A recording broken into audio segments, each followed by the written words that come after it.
Hey, what is up, everybody? This is your boy AJTRIP, and welcome to the Rep Reaction of WWE Night of Champions 2025. A very solid show. There are some very interesting things happening tonight. Some very, some good, maybe not great, but good things happening, and a surprise here or there. So let's go ahead and let's get right to it. Um, the opening bout was the King of the Ring Finals. Randy Orton versus Cody Rhodes, and they were on it from the beginning. And we had a superplex within the first 5 minutes of the match. Excuse me, Randy Orton, which was incredible. We had some great stuff, the normal stuff here from Randy and Cody did excellent things. I think but the thing that people will be talking about is a couple spots. One, Randy Orton had an opportunity to hit the punt, and he questioned himself. Then he went back to it, but then Cody was able, enough time left, Cody was able to kind of block it and went in and got the figure 4 on him. And then at one point, Randy Orton goes to get a chair and bring it in to the ring, but this was used as a distraction so that he could take off the turnbuckle pad. And he was trying to get trying to hit Cody with it, but within as the hands of irony would have it, it backfired and he got ran rib first into the turnbuckle, leaving Cody Rhodes to hit him with a crossroads 1, 2, 3. Cody Rhodes, the new King of the Ring, and goes on to SummerSlam, not to face WWE champion, which will probably be John Cena. Spoiler for the last match. Yeah, and I think there's that. I think people will always also be talking about the look of Randy Orton afterwards. Randy Orton was looking at Cody with a very evil and dangerous look, and some people have been calling for a Randy Orton heel turn for a little bit now. I don't really want the Randy Orton heel turn. I've loved Randy, what he's done with the babyface. I think him before he got injured, the babyface thing he was doing with Riddle was incredible. And then as he come back, the babyface stuff he's done has been fantastic. And sure, Randy's a great heel, but I don't really want to see it, especially knowing that one wrong bump and Randy could have to retire. Just like, I don't want to say just like Kevin Owens, but we saw what happened with Kevin Owens. Kevin Owens was on a almost generational type of heel run, and then he gets his neck injury, and then you have to almost baby face because he's got to go and take time off. And that's the thing. So that's what I don't want for Randy Orton. Randy Orton is this, he's a baby face. Let him continue to be the baby face. He doesn't need to be a heel. Not anymore. So we'll see what happens with that. But Cody is the new King of the Ring. And I thought it was an excellent match. 4.25 stars. So I thought it was really good. Next was the street fight between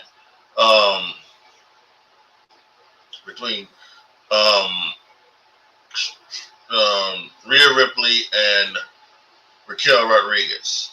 I'm guessing, Martin. I don't know. I'm not there in Miami or anything. I don't know. I think she's supposed to be down there. So I don't know. You have to go and see. I wouldn't have the answer to that. So this was a street fight, and this was like I felt so bad for the girls because it was over 100 degrees in Saudi Arabia, and Rhea Ripley came out in an all black catsuit and then a bodysuit, and Raquel Rodriguez came out in a dark blue full bodysuit. And then later on the match, we see Sam Perez in another black full bodysuit. It must have been just so uncomfortable, sweating their well, they wouldn't have balls, but they were sweating something off, So it was just, I felt bad for them, but they put on the act in the show. This was something that, Raquel Rodriguez has been in a tag team with Liv Morgan for so long, and then she's also been, ever since she came back, and before that she was gone when she was having her skin issue. We haven't seen this from Raquel in a long time, but this Raquel she's got the ability to do this, and her and Rhea Ripley, they got two of the bigger girls in the division, and they were giving it all they got with a part where you had the power bomb through the thing that sits on the desk. We had some steel steps used. We had a table, not tagged with Slim Jim. That was very interesting. There were no Slim Jim tables. It was just regular tables. Although the one table that they used later on in the match. We had Rhea Ripley hit the prison trap on Raquel Rodriguez, and this is where we had the Roxanne Perez interference, and then we had Roxanne Perez just kind of get taken out with a garbage can.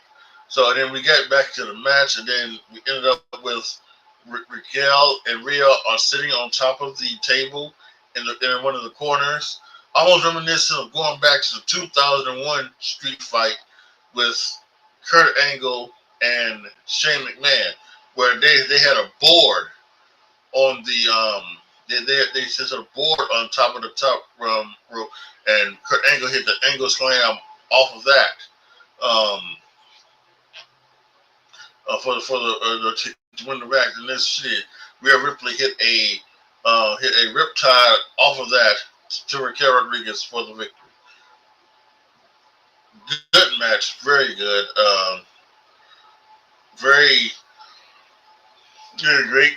I think one thing is that this is a street fight, and they started locking up. That's. I think this is something that we've got to kind of get into, where if we're going like a street fight and we got some issues with each other, we shouldn't be locking up. We should be going head up from the start, punch, punch, punch, punch, not a lock up. But that's just a minor nitpick. Good match. I give it 4 stars. We had next match was Sammy versus Karrion Kross. Karrion Kross has been the devil on Sammy's shoulder for almost from the beginning of this year. Seems like back in January, and finally we now have the first match between these two. I think we're gonna get maybe at least another one, maybe even 3. I think Karrion Kross he had a good showing today. It was a very good showing, and Sammy as well. And stuff. One thing that may cause some controversy, we'll have to see how it goes, is that Karrion Kross locked in the cross jacket, which again is just another sleeper, another rear naked choke, coquina clutch, whatever you want to call it, right? Rear naked choke, whatever. And instead of just raising it and dropping it and calling it, we did the 3 count. 1, 2, and then Sammy held it up on the 3rd one. And for years, they haven't done the 3 count for years in WWE. It's always been the hold your hand up, it falls, ring the bell. It's been like that for at least a decade. I don't know when the last time I saw a ref do the whole 1, 2, 3 arm thing. I don't know when the last time I saw that. So, but they did it, and Sammy held up and fought back, and the best he could. And then we had the thing where Karrion Kross was giving him clotheslines in the corner, and then of course we knew what was coming.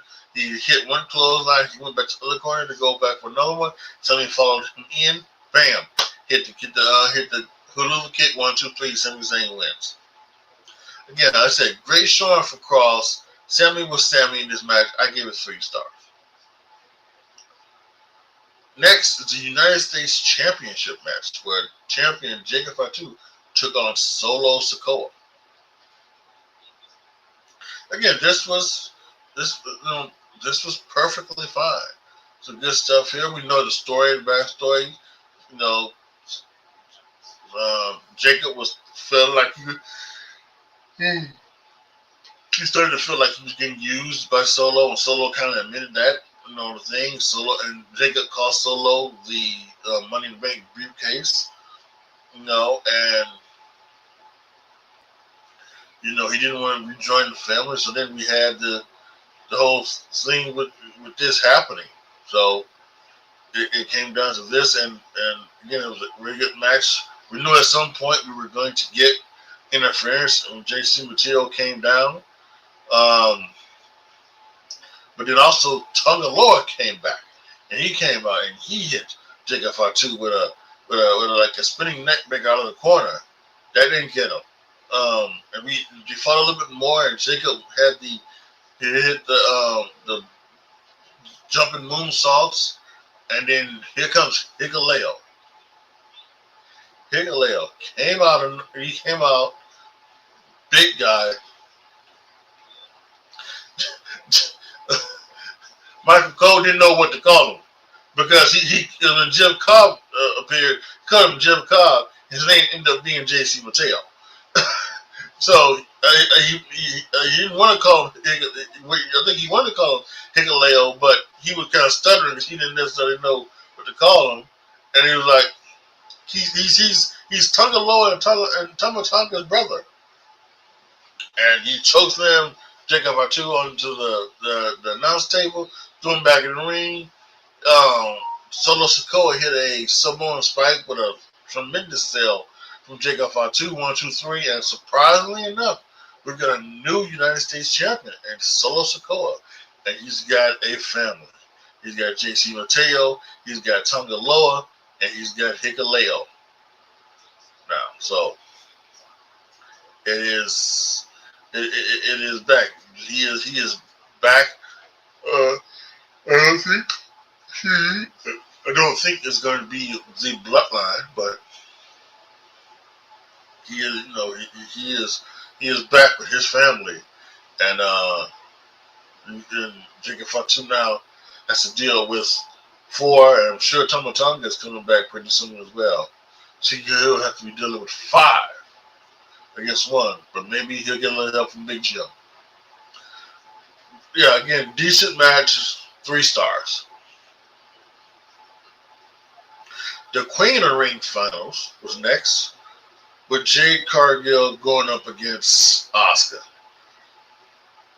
The fans were kind of iffy on this. They've been behind Asuka for a couple of days now, and so they were behind Asuka here.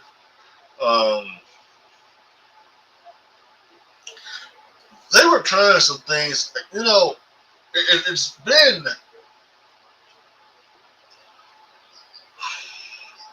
a little over a year since. It's probably been 2 years since Jade Cargill has joined the WWE, and you know they had her training down in at the Performance Center for a while before she were to make her tremendous debut. She did a debut at the 2024 Royal Rumble, Women's Royal Rumble, in that. And she was doing some other things. So she's now been here, I think, 2 years. Listen, she's and even though she's been in this business for a while, she's still green very much. And she's still, I think, coming to get this. Obviously she's got a great look. She is an attractive woman. She's, you know, obviously, she is black, and if they want to do that whole thing with, the black women empowerment stuff, they can do that with her as long as they do it with Bianca Belair. So, she gives off star energy without question. Um, but there have been, you can tell that she's not the most, you know, you know, the most well worked in the ring. Um, but again, that doesn't matter if she is over. Now, I think this was just a thing where the Saudi crowd wanted Oscar, and I think that's what it was. So I don't think there's anything here just yet. It was almost like with Bianca Belair, where like they were, where like the crowds going up to WrestleMania were kind of booing, Bianca Belair, and we first thought, well, it's just the overseas crowd, but then it came back to America, and then some of the American crowds were booing, you know, Bianca Belair, and I think they were booing that, maybe thinking that she was going to win the match at WrestleMania to keep her undefeated streak. So maybe it was that. Um, who knows? But they were booing her. So we'll have to see how her reaction, comes back to America. I, because if she's still getting great reactions, it's like I said, it's like I was saying with Jey Uso. You know, Jey Uso, he's not bad in the ring. He's average to above average. And when he gets into when he gets into the ring with guys like Gunther and guys like Cody, he can hang with them. Uh, and you end up with great matches from him. And like I said before, he's got 4 5-star matches that I can think of. You know, that I can think of. So the Jey Uso can't wrestle, can't work thing is ridiculous. And I think with Jay, that I wouldn't say I'm not going to go there yet and say that she can't work or she can't wrestle, because I think she has mistakes. One thing she has to stop doing, because she's fucked it up twice now, is she has to stop doing the double powerbomb spot where she goes, she powerbomb, and then she's trying to like almost pick her up for for like a second powerbomb, but she can't she can't hold on or something like that. Doesn't So then she abandons it and then just go into her finish jaded. She has to stop doing that. Either figure out a way to do the double power bomb or just hit one power bomb and then go right into jaded. You know, don't don't stop worrying about the double power bomb spot. But yeah, I think she's just still some time there for her to get there. And but if she's a star and she's still getting cheered, then hell, put the title on her. Which I don't think they are. I think no, Naomi's going to she is going to cash in during that match at SummerSlam with her and Tiffany Stratton, and I think she's going to cash in, make it a triple threat, and she'll probably pin Jade, and then you have the feud with her and Jade. Bianca will come back and get into the mix, and then those three will probably feud. Um, it'll be very interesting going into the fall. More like, yeah, again, pretty darn good, pretty okay match. I gave it 3 stars. And the main event for the WWE Heavyweight Championship, John Cena versus CM Punk. This was incredible. The thing they have been doing for John Cena is just incredible. It's almost like they heard some of the criticisms about the WrestleMania main event, and they've said, okay, well, it may not, maybe because of the way John Cena is wrestling and what we have to do here, you're not going to be able to make it a wrestling classic. But let's make it an overbooked match classic, and that's what they've done with Randy Orton, and that's what they've done with the tag match, and now they did it here.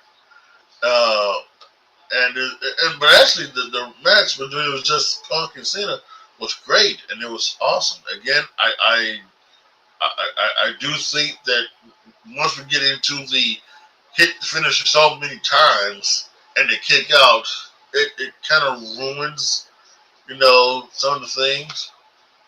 Again, the finishers and the finisher. That, like I always say this, I don't mind you putting on a submission hold, and they get out of the submission hold 3 or 4 times. I have no problem with that. But a finisher, I have a problem with you kicking out of a finisher 3 or 4 times. I didn't get it. I was never a Roman Reigns basher. But WrestleMania 34, he kicked out of 5 F5s before the 6th one finished him. He got beat by, he got 6 F5s. Doesn't make any sense. A finisher needs to be a finisher. Needs to finish the match. And I can even understand maybe you're hitting it twice. You maybe kick out the first one, but you get hit with the second one. It needs to be done. So anyway, but that's another minor thing when it comes to this match. I thought this was very good. And then once the referee went down and the shenanigans started, and we had the Future come down, and they were out to get Punk and everything like that, and then and they took out Punk, and they seen it was outside, and then he called for Charles Robinson, and Charles Robinson was running. He was running like crazy, and then bam, he just hit him like a Mack truck. Man, that was hilarious. Then John Cena got in the ring, and he got rid of Cena. He got rid of Seth Rollins and his goons, and so did Punk. Excuse me. And they got rid of those goons, and it was down to them. They went in the ring, and they shook hands and they hugged, and then we saw the camera shot where he was looking in the camera, and he did the Cody Rhodes thing, where he did the face, and he was gonna kick Punk in the nuts. He didn't. Punk reversed it, got him up for a GTS. Seth came in, hit him with the money and bring beefcake, gave him the stomp. John Cena threw Seth Rollins out of the ring, and the first referee came in just in time to hit the count, and John Cena ran out of there with the title in hand. An overbooked, beautiful mess. I give it 4.5 stars. So, again, more than likely, we're now looking ahead to John Cena and Cody Rhodes at SummerSlam. And I can't wait. We're also looking ahead to Tiffany Stratton versus Jade Cargill at SummerSlam, since they both were King and Queen of the Ring respectively. I will say this. Now we do have 2 things coming up. We have in 2 weeks actually. We have Saturday night's main event. I don't know if John Cena will be there. I don't know if he needs to be there. I don't know if he defends the title.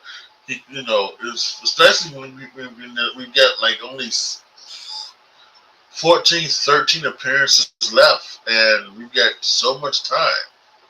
Right, we got so much time left. So, and we got to save those appearances for why this is why he needs to be there.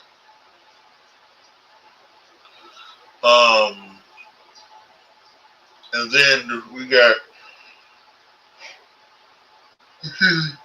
Evolution. I do think Tiffany Stratton should defend the title at Evolution. Right? This is Evolution. I think you can put it.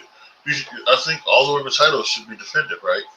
I think the world heavyweight champion, the WWE championship, um, women's intercontinental, women's United States, the tag titles. If I think especially if they strip them, I think you can do just a mini tournament really quick.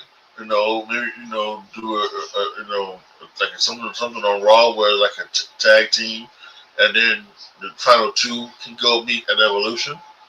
They've been saying stuff about Natalia and Model Girl. I can't think of her name. Can't think of her name anymore. But Model Girl, my Jim Cornette's coming out. And they're talking about her. They're doing them as a tag team backstage, so maybe they could get there. Who knows? Um,